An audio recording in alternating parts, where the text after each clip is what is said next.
if you could have a predictable asset, then you can predict its price. And if you can predict its price, and the price is only going to go up, that's the holy grail. So today's Saturday. This is Crypto for the Rest of Us, 6 days a week, tip, tool, coin analysis. I'd like to dive in. I am more of a value investor when it comes to crypto, technical analysis as well. But I'm going to make the argument today, and I should say my disclaimer is I'm a big dumb animal. Don't do what I do. This is my opinion only. But for those of you that are younger than me, which is the vast majority of whoever's watching this, in your 20s or 30s, whatever it may be, I'm going to make the argument that when it comes to opportunity cost, in other words, what can you invest in? If you invest over here, you can't invest over there. You have a limited amount of resources. That Bitcoin, at least in my lifetime, is the best, most predictable investment that could ever be made. And let me explain what I mean and how I got there.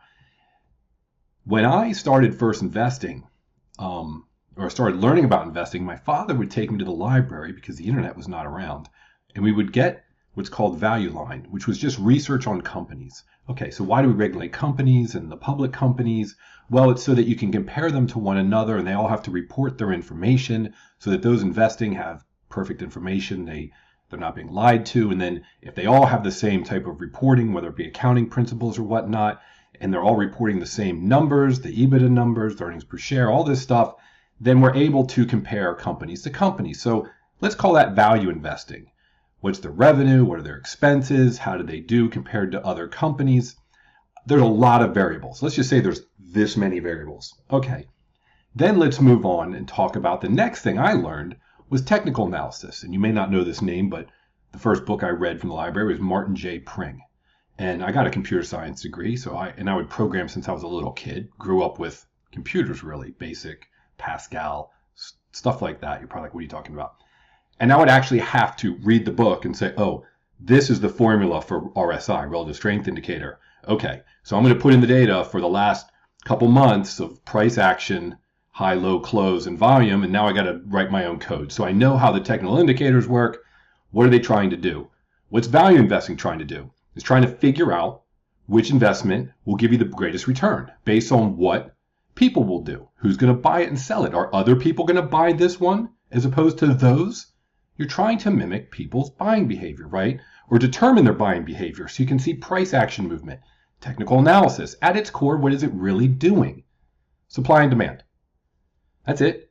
You're looking at past, hoping it predicts the future, but really it's supply and demand. When we talk about orders, how many limit orders and where are they at, and looking at a heat map, have all the sellers been dried up and now the price can move forward? We're talking about supply and demand. Okay, so technical analysis is trying to take some of the variables out. Let's just say there's a little less variables when you're looking at something purely from a technical analysis standpoint and you're following patterns. Okay. Then let's talk about commodities. And why are we getting at all these things? Well, the truly wealthy hold assets, various kinds, real estate, stock, commodities like gold, silver, oil, whatever it may be, but they typically don't hold on to cash. And so they're looking for the best investments. Bitcoin, or I should say before I get there, commodities, gold, silver, let's talk diamonds, all right? We don't know what's in the ground. Of course, they'll tell you, well, they've got the ability technically to look and see what's in the ground, and they have a general idea of how much gold is out there. But let's just say for sake of argument, we don't know. They pull out gold every day out of the ground. Maybe over time it's gotten somewhat stable, but really we don't know how much is coming out. We don't know how long it's going to come out for, but it's coming out and people are buying it, and it's going up in price. The commodities, it's not a company, it's just a thing that's being sold, and it's going for a certain price because that's what someone's willing to pay.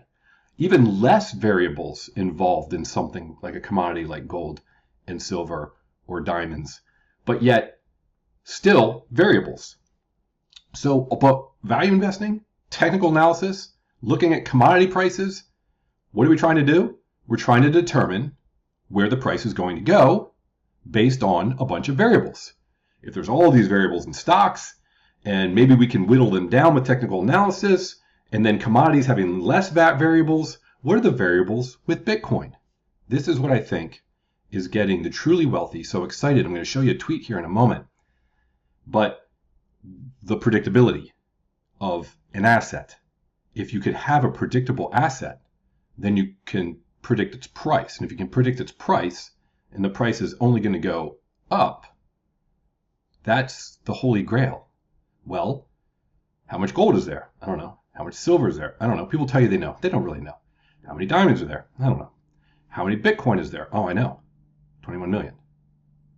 Okay, but we don't know how much and how fast we're going to get Bitcoin out of the ground, so to speak. Yeah, we do actually. And we have halvings. And the amount that comes out every day is cut in half. Wait, we know exactly how much is coming out. We know exactly when the halvings are going to happen. We can predict everything about this asset. Yep. Okay, that's never happened before. I don't know of one. I mean, you could talk about maybe used collectibles like cars. Oh, there's a great example. Okay, Ferrari GTOs, whatever your favorite antique car might be, Lamborghini Miura, are they making any more of them? No. How does the price go up? People want it. There aren't any more. They don't know of any more that exist. Price goes through the roof. Rare Ferraris, you name it. Okay. Look at this, and this is what I find very interesting. Bitcoin halving, credit where credit is due. They had this tweet come out. Whoop, that's not the tweet, but that's them. Here's their tweet. And it's a list of the top 50 Bitcoin price predictions. Now, they use people, I thought I saw somewhere, everyone's at least a millionaire or very well known in the space. And when you click in, you can see their top 50 predictions. I believe this is for 2024, 2025. $1 million and 1 cent, $1 million and 1 cent. You go down the list and you're going to notice some of these people and some of these names. You've got like a Draper, a famous investor. Of course, you got Saylor. As you go down, let's see what the lowest one is. The lowest price, 100,000. Steve Wozniak. Well, these people thought they were funny. 3 used Lambos. That doesn't make any sense. I mean, are we talking like Aventadors, Murcielagos, Gallardos? There's a big difference. But anyway, the point is, and I don't think these people really care. Their point, I think, in having this is that it's going to hit 1 million. They don't care if it's now. They don't care if it's next run.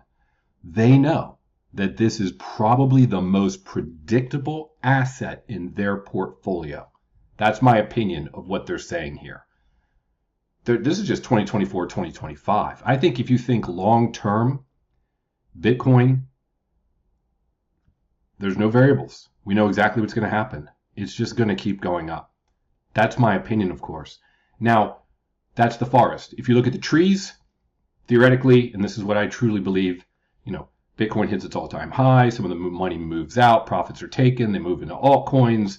And then, of course, the market, has a little bit of consolidation, the prices come down and then they go back up, but eventually it's a typical market cycle. It's just extremely volatile because we're so early on. But as you can see with every single market that's gone, like I showed yesterday, the volatility becomes less and less and less, and I think that'll happen over time. Bitcoin, though, is a standout among all of them.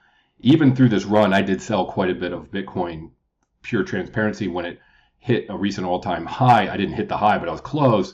And I moved that into some other investments because I think it's going to run up, but then I'm going to move things back into Bitcoin for the long term and then hopefully just ride each one of these waves. But what I wanted to point out was, look at what the rich do. Look at what the rich think. Look at the people who have unbelievable amount of assets and they're looking for the best asset class to put into. None of these people are out there talking about how any of these they're not talking about gold or silver. They are in some respects, but not with these types of returns. And this has no variable. So that's it. I hope we make generational wealth together in crypto 6 days a week. Tip tool coin analysis. I'll do more coin analysis next week, probably getting back into AI. But for those of you that are just thinking, oh, my head is just looking at this little tiny bull run here, there's a much bigger picture over a much longer time. What I wouldn't do to be in my 20s right now and be able to invest in this type of an asset class. Oh my goodness, you all are going to make out like bandits. Have a great day. Thanks for watching.